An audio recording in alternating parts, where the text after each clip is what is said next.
There's something called the mysteries of your higher self, Mm-hmm. a Colosseum and heaven dawn. You are now ready to reveal themselves.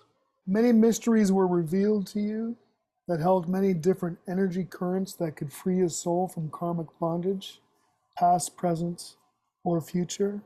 This included the magical lace that we talked about earlier that frees a soul from the bondage of childhood trauma. Yeah. I'll deal with it one at a time. The mysteries that were revealed to me about the energetic currents, I wrote just here. I'm actually surprised I didn't keep the whole thing. I'll just, point out when I had written the mysteries of the redemption, I had about 16 boxes that were like, what was that? That'd be about 3 feet long. 16 boxes of written material completely full that I had to cull from to write the mysteries of the redemption alone. And so a lot of stuff had to be edited down because there was just so much material in there. There were a lot of things like these. So the magical lace, when I wrote the screenplays for potential television series, I wrote the magical lace out in full, and the phoenix I wrote out in full as also, and the chimney, I think I wrote that all out in full as well. I'm surprised that those were not written out in full in here. But it's interesting as you go back and you look back at it 30 years later, because of course you have things you would do differently if you had written it now. But there are all these different things, and these are transformative processes like these. The magical lace was specifically about childhood trauma, where you could apply the magical lace upon a soul who was entrapped with like a moment in time or several moments in time in their childhood. And the lace was covered in these beautiful images of fairies and angels and all these heavenly things. It was a wide lace, a white, wide lace. It had all these heavenly images embroidered in it. And you just wrapped the soul in this lace, and the light would come down and everything would be absorbed by that magical lace. And that soul would come out clean from that moment or moments in time that held them fast. The chimney through frequencies was able to take somebody through from a moment where they were actually stuck in a karmic point in time, and it could pull them past all kinds of blockages to a further point in time where they would be energetically more free and more able to pull themselves out of it and bring that energy from that future point in time back into the present. So they were more likely to be able to free themselves from it. Let's see, the phoenix was, being able to transformative changes, and there was fire involved with that, burning of the old. It was the burning of the old. There was also this other thing of embroidering these moments in time onto this soul cloth that would allow a soul to be able to release karmic bondages by literally just sewing these bars and lines onto a fabric that would take the energy away from the soul and put it into this fabric, and that would remove it from the soul configuration. There's all kinds of things like this that would help the soul to break these karmic bondages. And these things might even seem to people to be kind of nonsensical or even counterintuitive. Energetically, they were right on. And everything in the mystical sphere, in the out-of-body travel state, is about energy. And so all of these things were about energy. And so it was all about, you had to have the ability to remove these things that were holding people in energy from making the progress that they needed to make.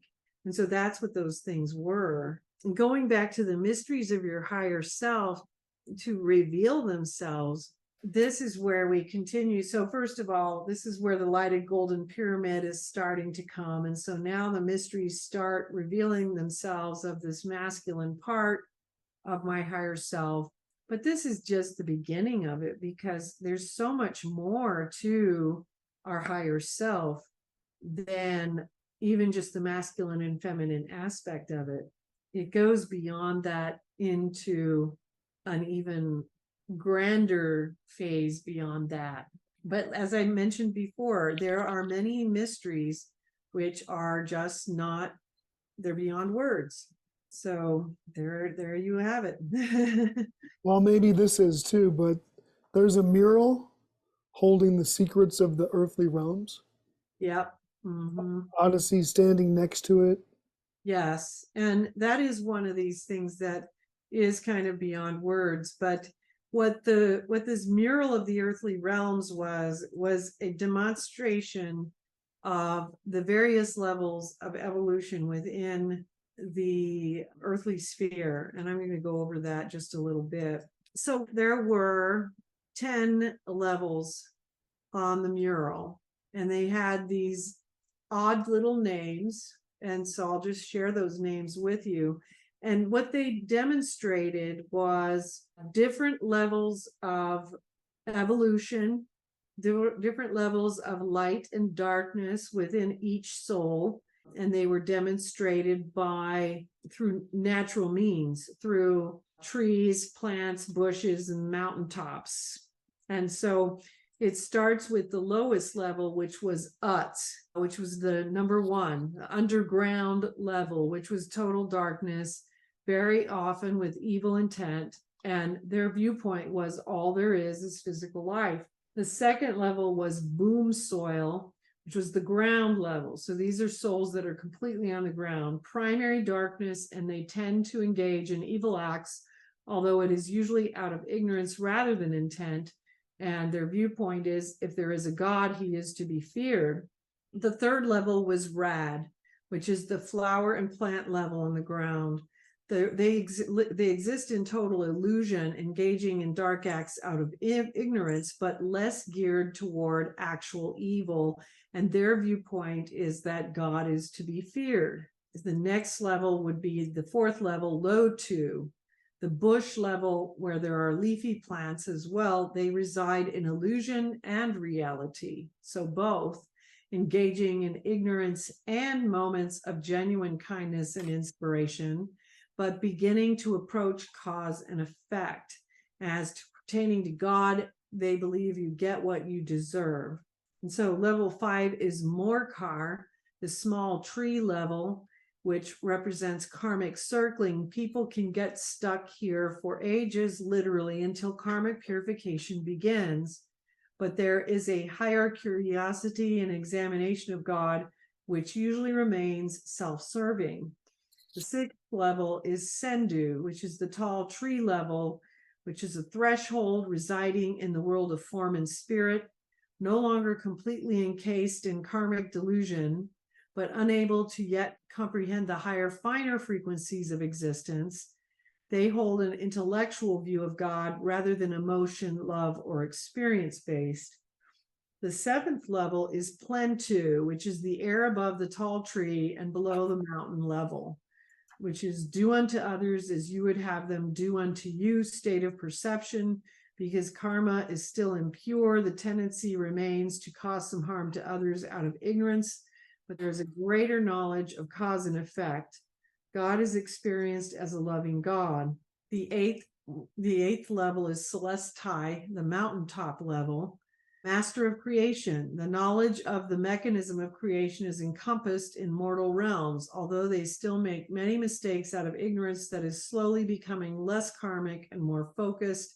They believe that God is just. The ninth level is Trinad. The air above the mountain level, which is karmic purification, is almost complete, and therefore the soul is in training to serve the Lord. Higher levels of knowledge are reaching a balance between self-creation versus the will of God, etc. Trinad is the gateway to the ascension, but you're not there yet. When karmic purification is achieved, the ascension process does complete itself. Their viewpoint is that God is, and the 10th level is the Tao. Ascension is achieved. What are the two major bodies of mortal knowledge to be attained? It comes right after this. You want me to just read this? Okay. The two major bodies of mortal knowledge to be attained beyond the Tao, which are encompassed in the alteration absolution pathways, between the level of Utz, multiplicity, and Trinad oneness, there are many varying degrees of unity which epiphanize at Trinad and become the knowledge attained at Tao. And so as you reach higher, you mirror varying levels of perception into the physical realm. Then I was shown different things about the levels that I was emanating from, the levels that my husband at the time was emanating from, and various things about that. And then we move on to the river of truth. I mean, just after the two major bodies of knowledge, mortal knowledge, I've written down the river of truth and then earthly delusions of all kinds landing before your feet, and a box of spongy creatures which absorb love.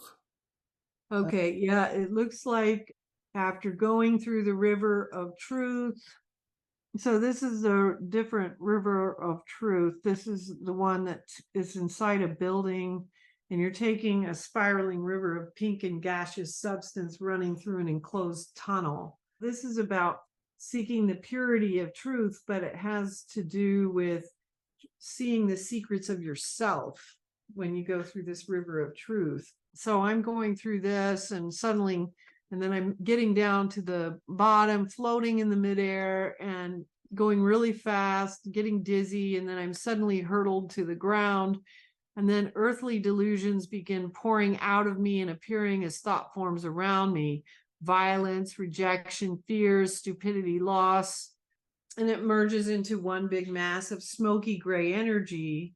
And then it's removed from me, from my innards, and it lands at my feet in a big clunk. Then you see that the point of this river of truth was to actually literally almost churn out of me all of these earthly delusions. And so again, yet another purification that's helping to remove more and more of these untruths and these things that are still within inside of me that are holding me back. There's a quote here from the Tibetan Book of the Great Liberation. It says, "There being no duality, pluralism is untrue. Until duality is transcended and at one-ment realized, enlightenment cannot be obtained." And that's kind of what you're seeing throughout all of this, is that all of this is for that singular purpose, which is you have to get rid of all of these multiplicities, every single one, all of these misunderstandings, misperceptions, all of these fears, thought forms, all of these attachments to all these previous existences and lives. They all have to go before the soul can actually get past all of this, multiplicities. Here they speak of it as duality being transcended. And then you have to reach the at one-ment realized, which is atonement. But it's also achieving oneness is what that is. And that is when enlightenment has the possibility of emerging, and that it can be attained. It can't be attained while the soul is still caught up in all these beliefs of all of this is real. All of that which is within us as souls that is unreal has to be purged. It's like a huge purging. It's like vomiting out everything within us that is not real, which is a lot of what we have held on to forever. In order to choose life, you must release your shame and let it all go. So there was 8 levels of development the soul must undertake in karmic purification, and then significant passages beyond that you weren't able to bring back with you. But can you speak a little bit of the 8 levels of development the soul must undertake in karmic purification that you do? The 8 levels of development, which a soul must undertake in karmic purification, involve 1, awakening, 2, co-creation, 3, surrender, 4, rites of passage and initiation into the mysteries, 5, the emergence of karma, 6, the mirroring of karma, 7, igniting of the eternal flame, and 8, the ascension. And there are significant passages beyond these. I was unaware of them at this point because this is as far as I had gone, but those passages have been written about since that time. So we are aware of them now. And the books are written about those passages beyond them, which are out there. So That's cool. yeah. Is that like in the rites of passage? Well, some of it might have been touched on in the rites of passage, but this stuff goes into the mystical captive, the solitary series, and then it goes on in fragrance mysticism. It goes on in the redemption series, which is the limb of the redemption, the Christ of the redemption, the Lord of the redemption, the aliens of the redemption, which is a whole nother series of initiations beyond all of this. And we've touched on a lot of it too in the films that we did in the Tao of Mysticism. Well, we did it in several, actually. We did the Tao of Mysticism and the Prayer of the 12th Hour, which were all also initiations that went past those initiations. What is the eternal cloth?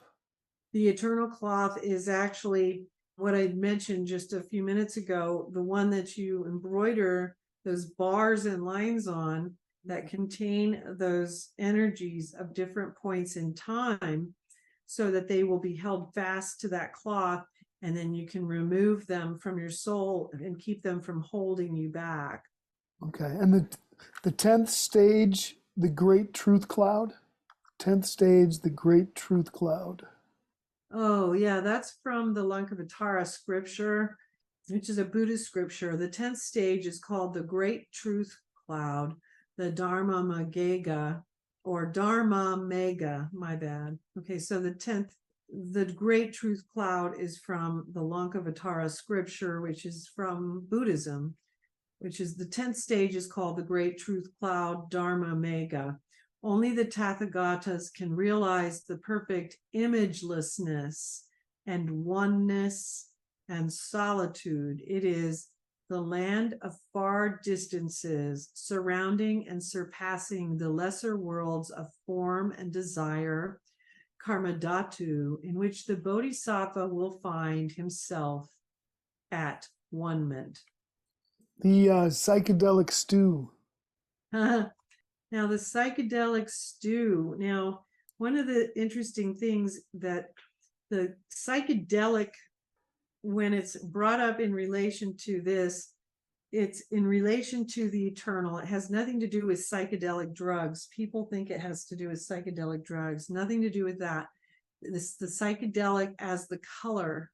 And so this came up with the psychedelic eyes, the psychedelic stew. And then you would start seeing other things where the things could come up and you would see, oh, there's the psychedelic, and that's the color. And this was in relation to the eternal. So as the masculine part of the soul is getting closer and closer to merging with my feminine part of my soul, I was fed the psychedelic stew, which is this stew which is colored psychedelically and is an eternal stew, which is, to energize the coming together of the full soul and the masculine part coming in. Now, when you see that color, so when you would see, like, for instance, that man at the foot of my bed, when his eyes finally showed that they were psychedelic, that was an indication, oh, this is the eternal man. When you would see the sky become psychedelic, it was an indication that this was the eternal manifestation. There were all these things that would happen. And so when you start seeing the references made to the psychedelic, it means it is in relation to the eternal part of my soul. And that's a sign, oh, this has to do with the eternal part of the soul. The psychedelic is the symbol, the sign that shows in the mystical when that is near. The ringlets, the energy of protection. Can you speak a little bit about that? Yeah, the ringlets are a simple thing that happens when the masculine part of the soul is starting to revolve around the feminine. The ringlets will start appearing, which is they're just little ringlets that are intertwined, and it creates an energetic barrier of protection around the female, and it's for protection. And so you'll see these ringlets start forming around as protection for that feminine part. And can you speak a little bit about your experience with the secret garden? We talked about this a little bit earlier, like we are the melodies, you are the chalice that we feel. Okay, yeah. So this was the second part of it then, which was missing. Yeah, okay. Yes. And so, yes, energize, we are music, you're the chalice that we fill. We're the three melodies. And the whole thing about this was that you realized that you were part of all, and all was part of you. No separation. The three knights were in the heavenly spheres, and they were holding their swords together in the heavens with their points meeting in the center. And their swords had religious symbols from throughout the ages all over the armor. And then they had armor as well that was also decorated with great majesticness. And then as those swords met, energy soared straight up into the heavens and then fell on top of my head into my crown chakra. Okay, and then behind them was the secret garden. And they said, we are the three melodies. The knights said, synergize, we are music, we're the chalice that we fill, melody, harmony, and words. Yeah. So that's the part that I was referring to before. Then they were gone. And so they were gone. That's when all of a sudden I just started receiving music.